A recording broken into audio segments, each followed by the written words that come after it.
വ്ളോഗിലേക്ക് സ്വാഗതം. ഗായ്സ്, അപ്പം എല്ലാവർക്കും മഹാശിവരാത്രി ആശംസകൾ. ഗായ്സ്, അപ്പം ഞാനിപ്പോൾ ഉള്ളത് നമ്മുടെ വീട്ടിലെ കാവിലാണ് കേട്ടോ. അപ്പോൾ നമ്മുടെ ഈ കാവിനെ കുറിച്ച് ഞാൻ ഡീറ്റെയിൽ ആയിട്ടൊരു വീഡിയോ ഞാൻ മുമ്പ് ചെയ്തിട്ടുണ്ട്. അപ്പോൾ അതിൻ്റെ ലിങ്ക് ഞാൻ എന്തായാലും നമ്മുടെ ഈ വീഡിയോൻ്റെ ഡിസ്ക്രിപ്ഷൻ ബോക്സിലിടാം. അപ്പോൾ അത് കാണാൻ ആരും മറക്കരുത് കേട്ടോ. അപ്പോൾ നോക്കിക്കേ, ഇന്ന് നമ്മുടെ ശിവരാത്രിയാണല്ലേ, മഹാശിവരാത്രിയാണ്. അപ്പോൾ നമ്മുടെ ശിവരാത്രിയിൽ ശിവനാണല്ലോ. അപ്പോൾ നമ്മുടെ കാവല പ്രതിഷ്ഠ നമ്മുടെ ശിവനാണ് കേട്ടോ. അപ്പം നമ്മുടെ വീട്ടിലാണ് ഈ കാവുള്ളത്. അപ്പം നമ്മുടെ ഈ വീട്ടിലെ കാവിനെ കുറിച്ച് ഞാൻ വീഡിയോ ഇട്ടിട്ടുണ്ടെന്ന് പറഞ്ഞു. അപ്പോൾ അതിനകത്ത് നമ്മൾ ഫുള്ള് ഡീറ്റെയിൽ ആയിട്ട് നമ്മൾ ഈ ശിവൻ്റെ കഥകളൊക്കെ പറഞ്ഞിട്ടുണ്ട്. ഇതെങ്ങനെയാണ് ഈ ശിവൻ ഈ മരത്തിലേക്ക് വന്നത്, അതെങ്ങനെയാണ് ഉണ്ടായത്, എന്താണ് അത്ഭുത കഴിവുകൾ, എന്തൊക്കെ അത്ഭുതങ്ങളാണ് എന്നൊക്കെയുള്ള കാര്യങ്ങൾ ഞാൻ നമ്മുടെ ആ വീഡിയോയിൽ ഇട്ടിട്ടുണ്ട്. അപ്പോൾ അത് കാണാൻ വേണ്ടിയിട്ട് ആരും മറക്കരുത്. അപ്പം 1/2 നൂറ്റാണ്ട് പഴക്കമുള്ള ശില്പമാണ് നമ്മൾ ഈ കാണുന്നത്. അപ്പോൾ ബാക്കിയുള്ള കാര്യങ്ങളൊക്കെ നിങ്ങൾ ആ വീഡിയോ പോയിട്ട് അറിയൂ കേട്ടോ. അപ്പം നമ്മുടെ ശിവരാത്രി എന്താണെന്ന് നിങ്ങൾക്ക് അറിയുമോ?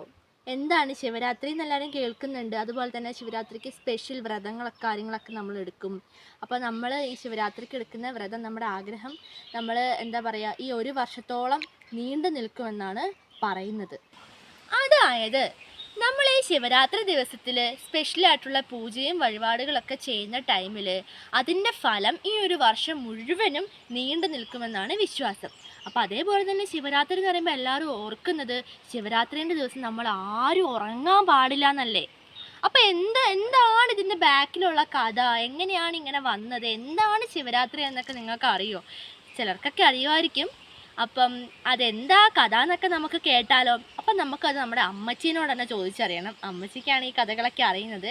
എനിക്കും അറിയില്ല എന്നല്ല, എനിക്കും അറിയാം. നമ്മുടെ മഹാഭാരതത്തിൽ ഇതൊക്കെ കറക്റ്റായിട്ട് നമ്മുടെ ബുക്കിൽ എന്താ പറയുക പറഞ്ഞിട്ടുണ്ട്, കറക്റ്റായിട്ട് കഥകൾ പോലെ പറഞ്ഞിട്ടുണ്ട്. പക്ഷേ ഈ കാലത്തൊന്നും ആരും മഹാഭാരതമൊക്കെ ആര് വായിക്കുന്നു, ആര് കാണുന്നു അല്ലേ? പക്ഷേ മഹാഭാരതത്തിലുള്ള കാര്യങ്ങളെ ഇപ്പം നടക്കുന്നുള്ളൂ, ഈ ലോകത്തിലുള്ളൂ.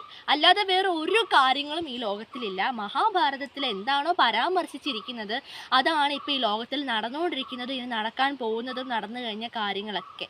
അപ്പോൾ നമ്മൾ ഈ മഹാഭാരതം വായിക്കുന്നതുകൊണ്ട് തന്നെ നമുക്ക് ഭയങ്കര അത്ഭുതമാണ്.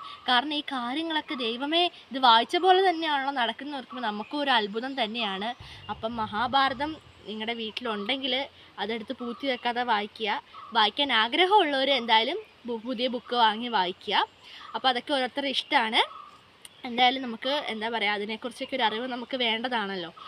അപ്പം നമ്മുടെ മഹാഭാരതത്തിലും നമ്മുടെ ഈ ശിവരാത്രിനെ പറ്റിയൊക്കെ ശരിക്കും പറയുന്നുണ്ട്. അപ്പം നമുക്ക് എന്താണ് ശിവരാത്രി എന്ന് നമുക്ക് അമ്മച്ചീൻ്റെ അടുത്ത് തന്നെ ചോദിച്ചറിയാം അല്ലേ? ഓക്കെ ഗായ്സ്, അപ്പം നമുക്ക് അമ്മച്ചീനോട് ചോദിക്കാം.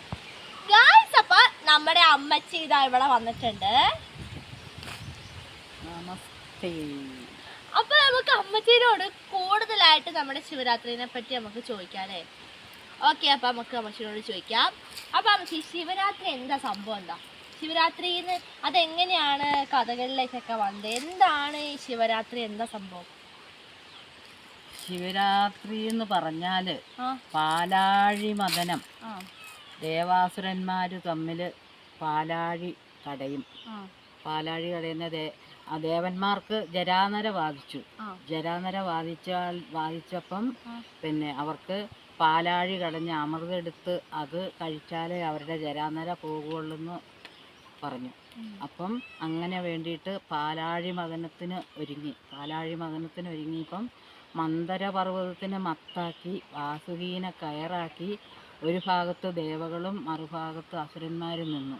അപ്പോൾ ആദ്യം പിന്നെ ദേവകൾ അസുരന്മാരോട് പറഞ്ഞു, നിങ്ങൾ എന്നാൽ വാലേ പിടിച്ചോ, ഞങ്ങൾ തലയെ പിടിച്ചോളാന്ന്.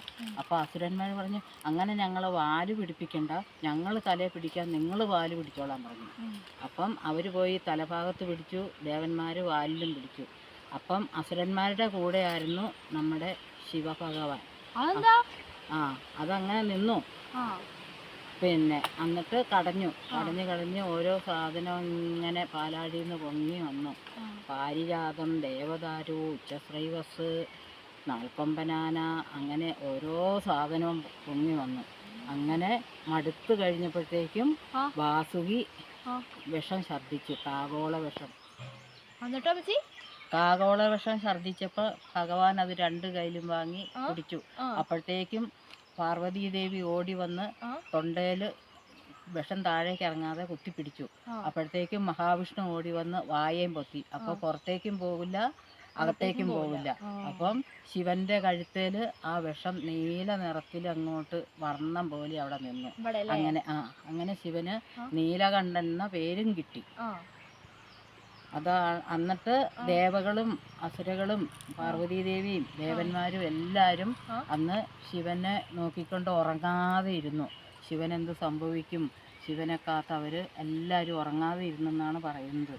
അതാണ് ഇപ്പോഴും ശിവരാത്രി നോയമ്പെടുത്ത് എല്ലാവരും ആ രാത്രി ഉറക്കളച്ചിരുന്ന് പിന്നെ നോയമ്പ് നോറ്റിരിക്കുന്നത്. അങ്ങനെയാണ് ഞാൻ കേട്ടിട്ടുള്ള കഥ. ഇനി വേറെ കഥയുണ്ടോയെന്ന് അറിയില്ല. ഇതാണ് ഞാൻ കേട്ട് പറഞ്ഞ് ശീലിച്ച കഥ. അപ്പൊ ഈ കഥയാണ് ഗായ്സ് എനിക്കും അറിയാവുന്ന ഈ കഥയാണ്. നമ്മുടെ മഹാഭാരതത്തിൽ ഇതല്ലേ എനിക്ക് പറയുന്നേ? മഹാഭാരതത്തിൽ വിസ്തരിച്ചത് പറയുന്നുണ്ട്. അപ്പൊ ഈ കഥയാണ് ഞാൻ നേരത്തെ മുമ്പ് പറഞ്ഞിട്ടുണ്ടായിരുന്നു. അപ്പം ഇതാണ് നമ്മുടെ ശിവരാത്രിനെ അനുബന്ധിച്ചിട്ടുള്ള സ്റ്റോറി എന്ന് പറയുന്നത്. ഇത് കൂടുതൽ സ്റ്റോറി ഉണ്ടോ എന്താ നമുക്ക് അറിയത്തില്ല. അപ്പം ഈ സ്റ്റോറിയാണ് എനിക്കും നമുക്കൊക്കെ അറിയാവുന്ന കഥ. അപ്പം ഇതാണ് നമ്മുടെ ശിവരാത്രിനോട് അനുബന്ധിച്ചിട്ടുള്ള സ്റ്റോറി എന്ന് പറയുന്നത്, അല്ലേ അമ്മച്ചി? അതെ. അപ്പോൾ ഇതാണ് നമ്മുടെ ശിവരാത്രിൻ്റെ സ്റ്റോറി. എന്തായാലും ഭയങ്കര ത്രില്ലിംഗ് ആയിട്ടുള്ള സ്റ്റോറിയാണ്. നമുക്ക് ഭയങ്കരമായിട്ട് അത്ഭുതം ഒക്കെ തോന്നൂലേ അമ്മച്ചി? ഇത് കേൾക്കുമ്പോൾ ഭയങ്കര അത്ഭുതമൊക്കെ നമുക്ക് തോന്നും. ഗായ്സ്, അപ്പം ഇതൊക്കെയാണ് നമ്മുടെ ശിവരാത്രിനോടനുബന്ധിച്ചിട്ടുള്ള സ്റ്റോറിയും കാര്യങ്ങളൊക്കെ. അപ്പോൾ ഇത് നമ്മുടെ അമ്മച്ചി ഇന്ന് ഇവിടെ കറക്റ്റാക്കി വിസ്തരിച്ച് ഇവിടെ നിന്ന് പറഞ്ഞു തന്നിട്ടുണ്ട്. അപ്പോൾ നിങ്ങൾക്കിത് മനസ്സിലായിട്ടുണ്ടെന്ന് ഞാൻ വിചാരിക്കുകയാണ്, ഞാനും അമ്മച്ചി വിചാരിക്കുകയാണ്. അപ്പം എന്തായാലും നമുക്ക് അടുത്തൊരു അടിപൊളി വീഡിയോയിലൂടെ വീണ്ടും കാണാം. അതിനു മുമ്പ് എല്ലാവരോടും ഞാനും അമ്മച്ചിയും മഹാശിവരാത്രി ആശംസകൾ പറയാണ് കേട്ടോ. നമുക്ക് അടുത്ത ഒരു അടിപൊളി വീഡിയോയിലൂടെ വീണ്ടും കാണാവേ. ടാറ്റാ.